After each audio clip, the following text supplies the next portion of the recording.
Presidential Broadcast Service. Radyo Pilipinas. Radyo Publiko Ng bagong Pilipinas para sa bagong Pilipino. Naghahatid ng mahahalagang balita at impormasyon na guugnay ng pamahalaan sa sambayanan. Tulay sa himpapawid ng serbisyo publiko.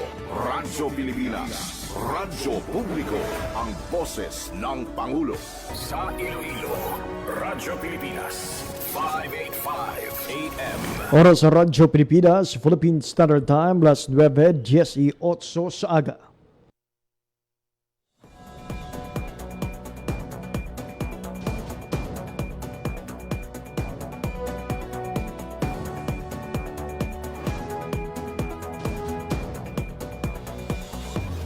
Sa Western Visayas, Panay Island, na tinamaan itong island-wide blackout.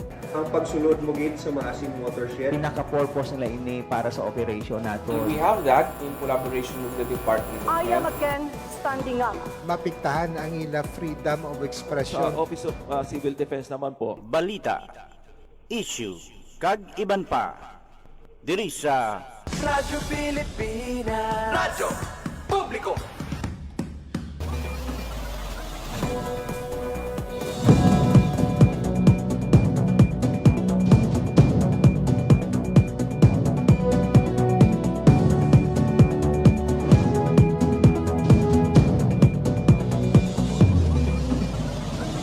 Mayong aga Pilipinas, mayong aga Western Visayas. Syudad kag probinsya sang Iloilo kag kutob sa malabutaan sang amon pagserbisyo. Dinggaman nga bahin sang kalibutan naghatag kami sang katahuran, mayong aga good morning sa inyong tanan. Mga abyan, welcome sa isa naman kedisyon sang pagpakalagad sang programa Balita, Issue kag iban pa. Adlaw kita karon sang Miyerkules, Marso 4, 2026. Inimabyan ang 11 sa apatanan ka Miyerkules karon nga ikatatlo nga bulan sang tuig 2026. Mangin kaupod ninyo, tubtob alas 9:55 sa bunga aga, ako ang inyong alaga, JP Hervas. Sa aton mga sukitag palamati all over Western Visayas, mga taga-probinsya sa Aklan, Antique, Capiz, Guimaras, kag Iloilo. Sumuman sa aton mga kuturan sa Negros Occidental, maayad-ayad nga aga sa inyong tanan. Ginatamyo taman sa isa ka maayong morning ang tanan nga mga overseas Filipino workers and Filipinos living abroad. Kanagupod man sa aton nga pagpangalagad pinaagi online. Ang palatuntunan, balita, issue kag iban pa mabatyan live sa 585 kHz sa lilisuan sang inyo mga radyo. That's 585 KHZ mga abyan sa inyo sining mga radio dial. Kag sumuman pinaagi online sa aton sining Facebook page ang Radyo Pilipinas Iloilo. Sa aton nga pagpakalagad subong aga lakip sa aton nga pag-istoryahan mga abyan ang padayon nga pag-aksyon sa aton nga gobyerno kasulod sa nagapadayon nga tensyon sa Middle East.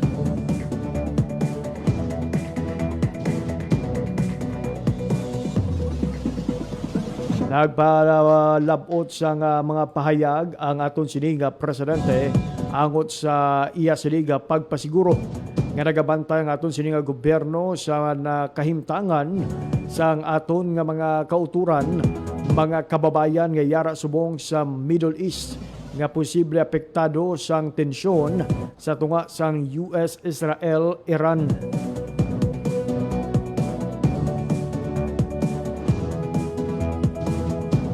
May mga pahanumduman ang mga nanuhay-tuhay nga ahensya sa gobyerno.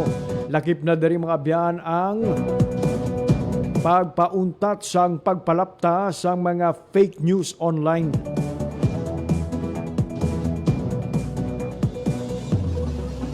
Kag ang ginakabalakan sang tanan ang presyo sang langis bukod sa mga produktong petrolyo. Bayaran ng mga abyan sang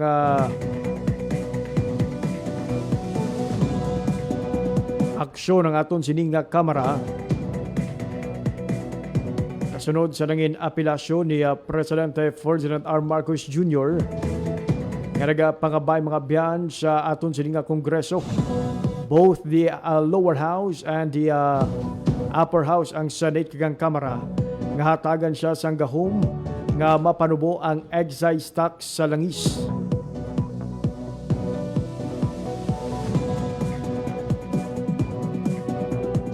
Nag-istoryahan taman sa atong pagpangalaga ng pila ka mga update. Gikarman sa nanituhay ng mga ahensya sa gobyerno diri sa Western Visayas. Ang Bureau of Fisheries and Aquatic Resources nagsugod na mga biyan sa pagbaton sa mga application para sa mga interesadong mag-apply sa scholarship program. Mga kabataan o kung pamatanon nga interesado nga mag-eskwela sa kurso may gamtanan sa fishery sector. Ano bala ang mga benepisyo nga mahimo mabaton the moment you are qualified sa sining programa? Kaga ang pagpanumbalik mga biyan sa opisina sa Department of Trade and Industry matapos nga nagpatuman sa work from home arrangement kahapon. Kasunod man sa nangin pagtayog sang nagligad nga Lunes. Inang aton sini nga pag-aistoryahan sa aton sini nga pagpangalagad. Pero before kita magsugod sa aton sini nga mga impormasyon nga pagapatpaton subong sa kanginan, mag-check ana kita mga biyana sa latest update sa lakat sang panahon. Hibalo naton with Pag-asa Iloilo ang mangin paniempo sa mga adlaw sa Miyerkules. Lauman bala naton ang mapaang sa gihapon nga paniempo kag kamustahon man naton ang heat index nga nagakahulugan ang kapaang nga sang lawas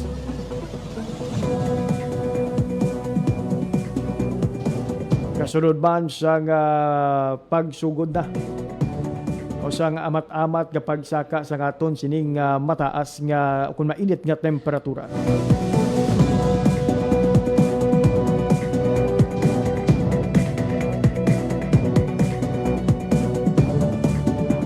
Po naton sa aton sining pagpangalagad si Ma'am Leonor Silvestre ang DOST Pag-asa. Ma'am Leonor, good morning.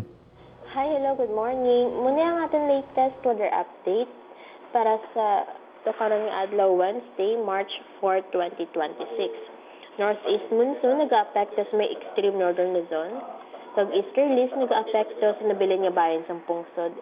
Diri naman sa Western Visayas maga-eksperyensya kata sa magalugal umon tubtub magaluumon ng kalangatan kami mga or generally fair weather kita pero wala man natong ginadula ang mga posibilidad sa mga isolated na mga pag-ulan pangilag kag panagoob tugas ang easterlies.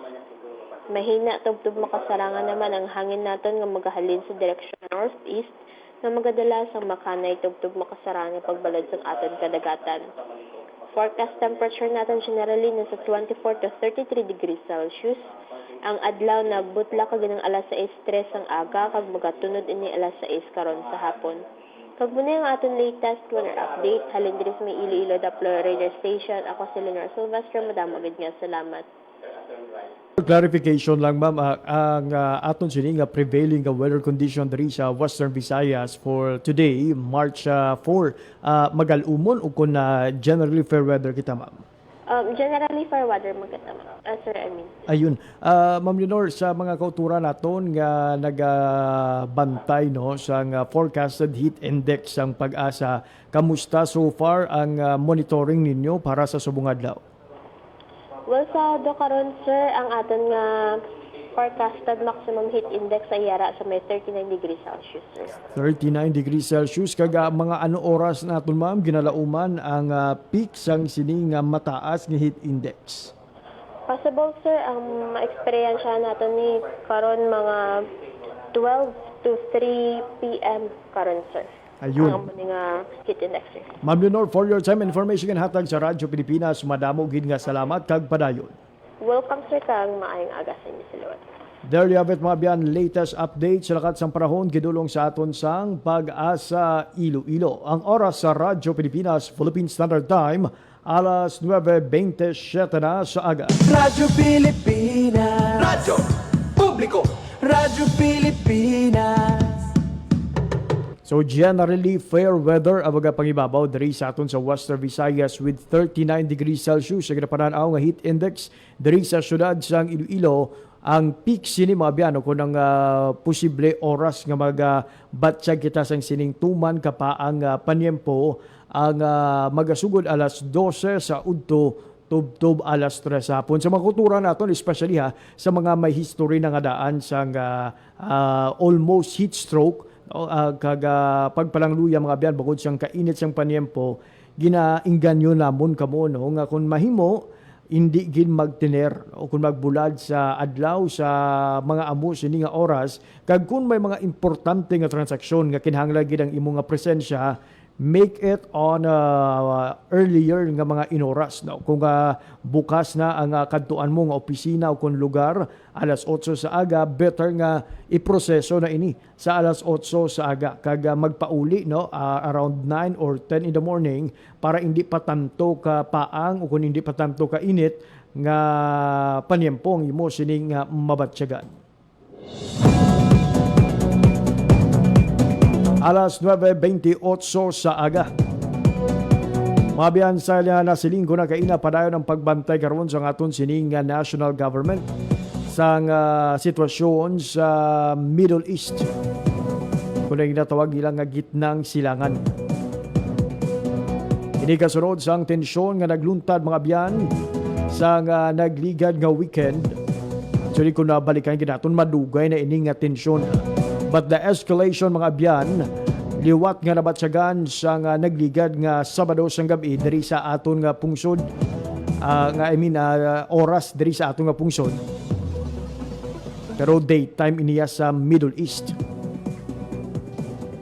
Sa aton sining nga mga kauturan nga nagapamangkot, ano na bala ang mga hulag karon sa aton sa gobyerno para nga marespondihan ang mga kinahanglanon sa aton sining nga mga kauturan who might be affected by this continuous threat.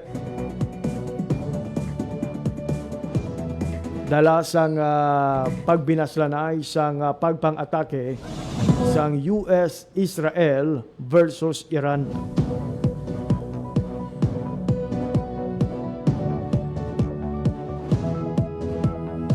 Ginpabutyag mga biyan ni President Ferdinand R. Marcos Jr. nga nakatutok 24/7. 24 oras sa 10 kadlaw kon 7 kadlaw ang gobyerno sa aton sining pungsod para masiguro nga mahatagan sang anuman nga kinahanglanon ang mga Pilipino nga yara karon sa Middle East. Sino kay President Ferdinand R. Marcos Jr. nakatutok ang mga staff sa mga embahada sang aton sining pungsod para sa mga OFW kag mga Pinoy nga yara sa Middle East. Lagip na sa ila sining mga tagsa ka mga himata. Suno sa Presidente, aktibo karon ang hotline sa Department of Foreign Affairs kung DFA kag sang Department of Migrant Workers o kung DMW para mahibalaan kung kamusta na ang mga OFW sa Middle East subong malayo sila sa ila sining mga pamilya diri sa Pilipinas. Dugang pa sa Presidente nga importante man ang padayon nga pagpakig-angot sa mga local authorities. Ilabi na nga ang mga ini ang nagahatag sa impormasyon kung safe bala nga nagapatuman ang repatriation para sa mga kauturan naton nga luyag nga magpauli diri sa Pilipinas. Sa pangkabilugan ginpabutyag ni Presidente Marcos nga may ara na sang 1,416 ka mga Pinoy sa Middle East ang gusto nga magpauli diri sa pungsod. Samtang sa isa ka separado nga pahayag ginpabutyag ni Presidente Marcos nga iya nga pag-istoryahon ang Senado kagong Kamara para matagan siya sa gahom nga mapanubo ang excise tax sa aton sining nga petrolyo. Ilabi na nga ang ini nga problema nga ginapananaw mangin na epekto gid sa nagapadayon nga tensyon karon sa Middle East ang ginakabalakan sa aton sining nga mga tsuper o kon mga driver boats sa mga pribado kag mga pampublikong nga salakyan. Hindi bala ni tsuper mga biyan na nagaproblema kay bangod the moment nga magtaas ang aton sining langis o kun ang aton sining petroleum products. Lauban man naton mga biyan ang pagtaas ang iban pa nga mga balaklon. Ilabi na nga ang mga produkto nga aton nga ginabakal sa merkado, ginabiyahe pa ini mga biyan halin sa ila sining nga manufacturing o kun production sites. So even ang aton sining nga mga ginabakal nga mga utanon, kung magtaas ang bilis ang mga petrolyo, lauman naton nga mas mataas man ang presyo sa aton sining nga mga ginabakal nga mga utan, ahaw sa mga kalabasa, especially sa mga produkto mga biyan nga kinahanglan pa nga ibiyahe halin sa Metro Manila padulong diri sa aton nga rehiyon. Laom naman naton ang pagmahal sa mga isda. Okay, from the catching palangadaan mga biyan o kung ang pagpanghulik sa mga isda, ang pagpalawod sa aton sining nga mga mangingisda mga biyan no nag-require na sa krudo o kung sa langis. Kundi baligya naman ibigabiyahe halin sa ila sining mga lugar sa ila kabanwahanan padulong diri sa syudad o kung sa mga kaiping nga kabanwahanan, ila uban naton additional cost naman sa ila sining transportation. Sa diin bala ang pasa sini kundi sa mga ordinaryo man sa gihapon nga mga pumuluyo. So naintindihan gid ini sa aton sining gobyerno sa pagbanguna ni Presidente Marcos ang posible mangin epekto o kung hindi pagbuhina ng aton sining excise tax nga isa sa mga ginatan-aw mangin liabi kun tani para nga mapahagan-hagan ang epekto sa pagsaka sa petrolyo diri sa aton nga pungsod.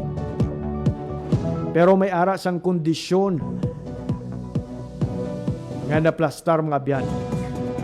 Igapatuman ang pagparubo sang excise tax kung ang presyo sang Dubai crude magalampas na sa $80 kada bariles. Ginpasiguro naman sa aton sining gobyerno nga ang Pilipinas may bastante pa nga oil supply nga mahimo maglawig sang 50 tubtob 60 kadlaw.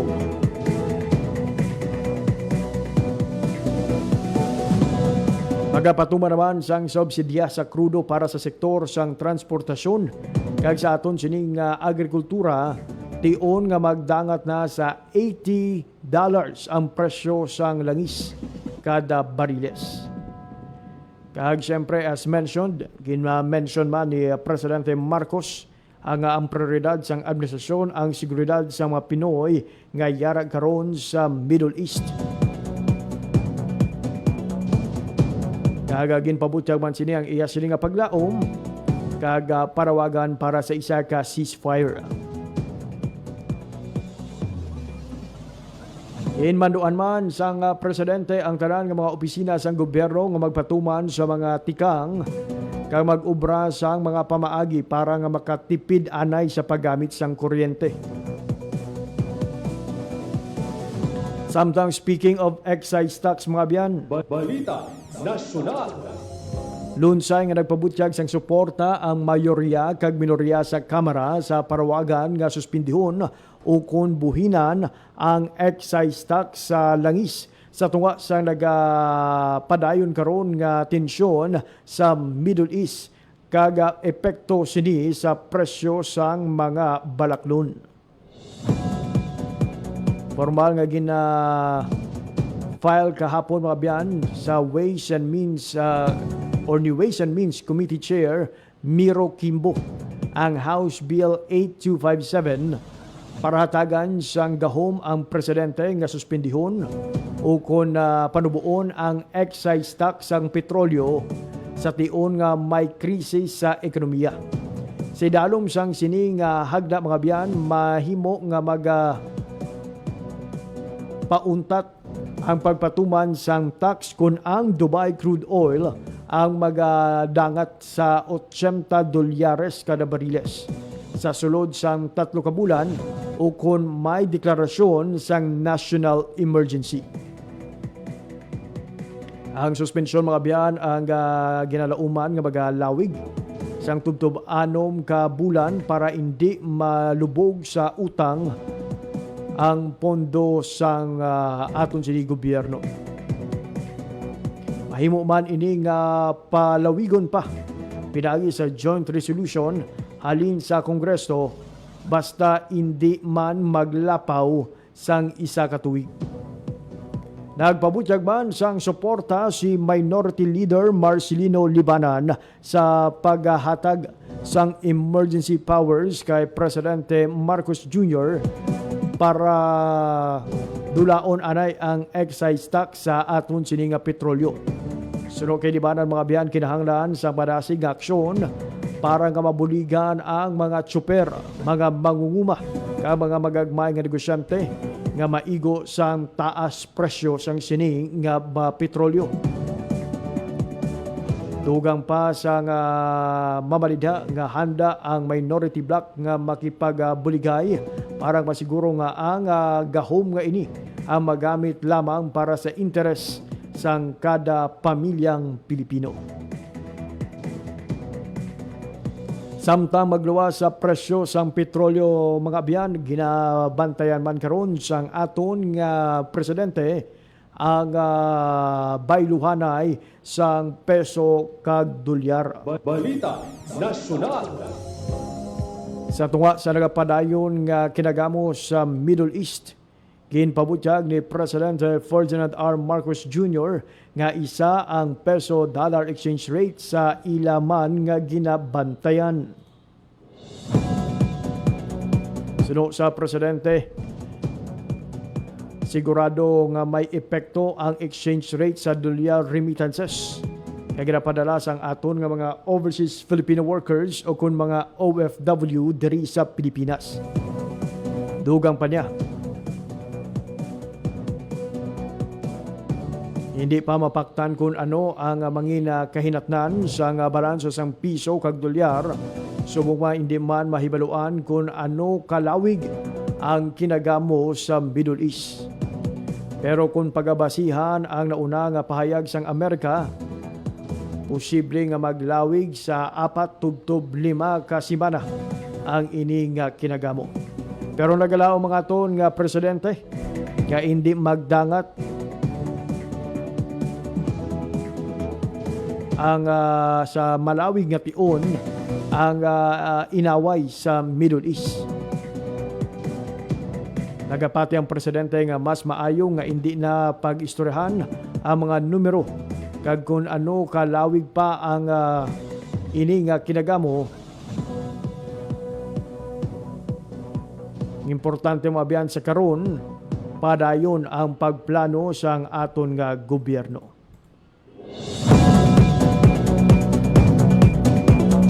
Samtang ginabisuhan naman sang Maritime Industry Authority o Marina ang mga sakayan dagat nga nakarehistro sa Pilipinas nga likawan anay ang paglabay sa mga lugar nga apektado sa tensyon sa Middle East. Una na nga ginanunsyo sang Marina nga hugot nila nga ginabantayan ang mga barko nga rehistrado sa Pilipinas nga nagabiyahe naman sa international waters kasunod sa nagalala nga tensyon sa tunga sang Estados Unidos kag Iran sa Middle East. Naghiwat man ang Marina sang assessment sa Philippine Registered Overseas Fleet, partikular sa mga sakayan dagat nga nagalabay o kunyara sa lugar nga may geopolitical concern. Kadungad sini nagpagawa man ang ahensya sang Advisory Number 2026-8 nga nagamando sa mga shipping company na magpatuman sa mas hugot nga seguridad, monitoring kag reporting measure para sa tanan nga Philippine registered vessel nga yara karon sa international voyage. Ginabisuhan man ang mga ship owner, operator, manager kag mga manning agency kasiguraduhon nga nasunod ang mga tikang para sa safety sang aton sining mga Filipino seafarer kag seguridad sang ila mga barko.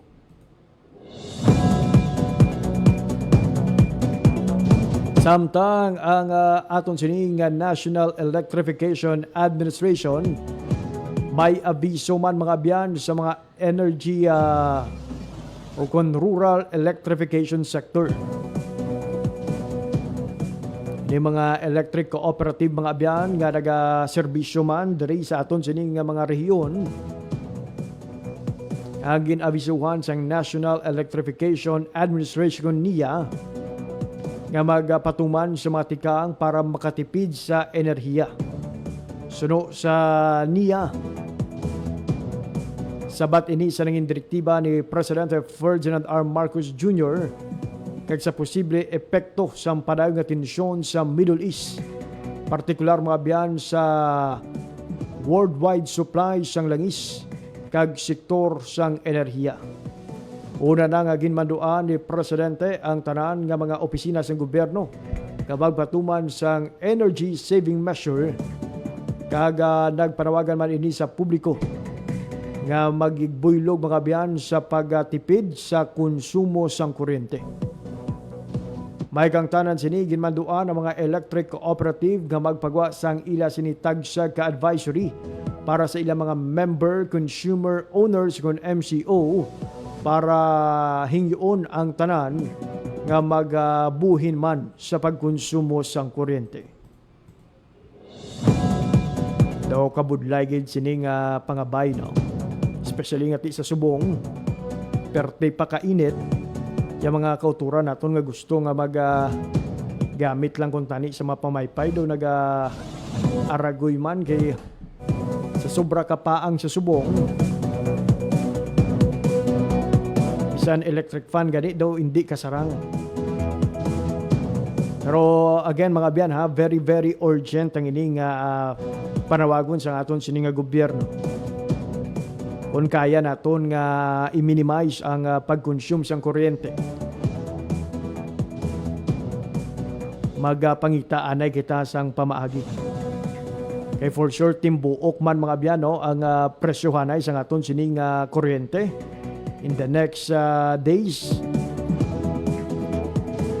Especially kung hindi masolusyonan ang problema sa tunga sang Iran, Estados Unidos nga naga-apekto ra mga biyan sa pila ka mga lugar sa Middle East.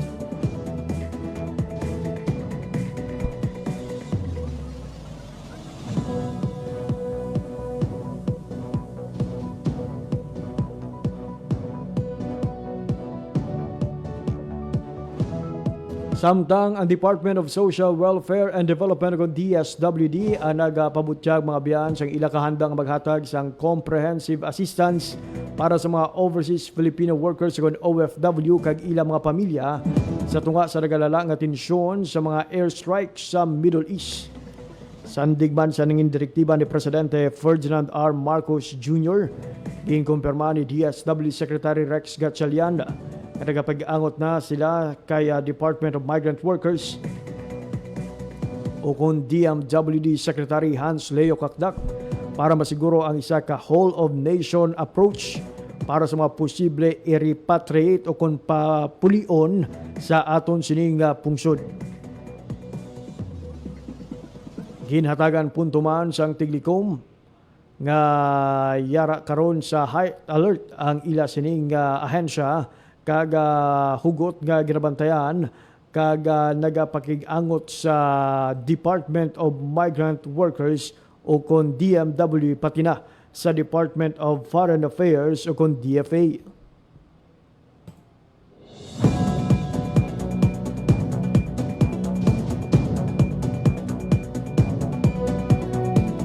Hinahanda na sa ahensya ang mga masunod nga interbensyon mga biyan para sa mga magapauli nga mga OFWs.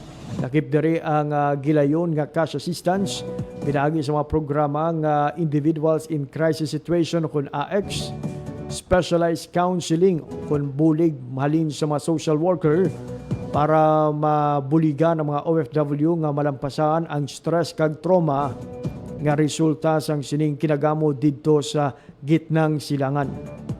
Payaraman sang igahatag nga Sustainable Livelihood Program kung suporta para sa mga luyag nga magpabili na lang sa Pilipinas sang permanente. Suno kay Assistant Secretary Irene Dumlao na nagaserbe man tagpamaba sang DSWD katiwaan sang administrasyon ni Presidente Ferdinand R. Marcos Jr. nga siguraduhon nga wala sang Pilipino nga babayaan ilabi na sa tion sang krisis. Ang tika nga ini ang kabahin man sang pasalig sang aton nga presidente nga unahon ang kahimtangan sa mga Pilipino sa iban nga pungsod kag siguraduhon nga may direkta nga suporta halin sa gobyerno ang ila sini nga pagpauli o kon pagsaylo sa conflict zone pabalik sa Pilipinas. Sa mga nagapamangkot kung pila bala ang mga OFW nga yara karon sa Middle East.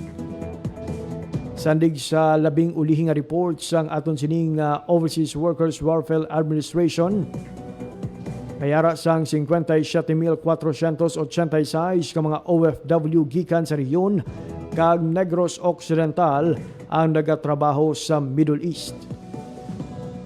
Pahayag sang OWA Region 6 nga lakip sa numero mga active kag inactive OWA members as of March 3, 2026. Sama sobra 57,896 ila ang gikan sa Bahrain, 13,204 sa Kuwait, 1,456 sa Oman, 4,950 sa Qatar, 13,204 sa Kuwait, 18,665 sa Saudi Arabia, 15,764 sa United Arab Emirates, 500 sa Lebanon, 554 sa Jordan, 475 sa Israel, 15 sa Iraq, isa sa Iran kag wala naman sa Syria. Lakip sa datos ang mga OFW nga gikan sa Clan, Antique, Capiz, Guimaras, Iloilo kag Negros Occidental.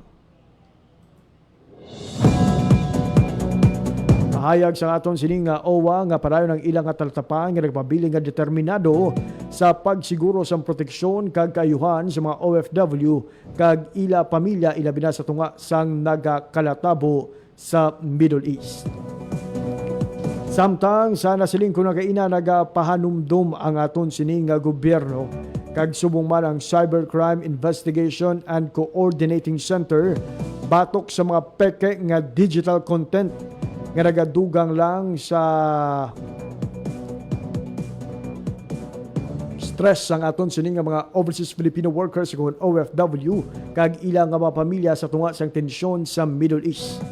Kasunod ini mga biyansang paglaptas ang nanuay tuhay nga mga content kaangay sang 25-second video sa social media platform nga Twitter o kon X nga nagapakita sang isa ka Pinaay nga naka-livestream sa iya sining apartment sa Dubai. Samtang naigo ini sang missile. Suno kay CICC Executive Director Under Secretary Renato Paraiso, bilang na diskubre mga biyan nga ang ining video. Isa kadaan nga video nga kuha halin sa 2022 Beirut port explosion sa Lebanon kag wala sa kaangtanan sa karon iyang tensyon sa Middle East. Dugang pa ni Yusek Paraiso, hindi lang irresponsable kundi makabig nga digital crime ang pagapamintaha sa sininga krisis mga biyan para lang makakuha sang views sa engagement sa social media. Pahanumdom sang CICC nga mahimo mapanabat sa idalom sang Article 154 sang Revised Penal Code kag Section 6 sang Republic Act 10175 o kunang Cybercrime Prevention Act of 2012 ang mga magapalapta sang sala nga impormasyon sa online o kun sa social media. Alas 9:52 sa aga. Mga biyan, wala kita sang oras nga nabilin sa aton sining nga pagpakalagad. Diri nagilamang ko ito mga aton nga edisyon sa mga adlaw sa nga Merkules, Marso 4, tuig 2026. Sa ngalan nagilamang sa akon mga katuwang teknikal, Mr. Vermora Ventura sa studio, kag Mr. John Magallanes sa transmitter. Ako naman ang inyo nangin alagad, JP Herbas. Madamo giga salamat sa inyo sining pagpamati. Maayong aga Pilipinas. balita, issue, kag iban pa. Diri sa Radyo Pilipinas. Radyo Publiko. Radyo Pilipinas.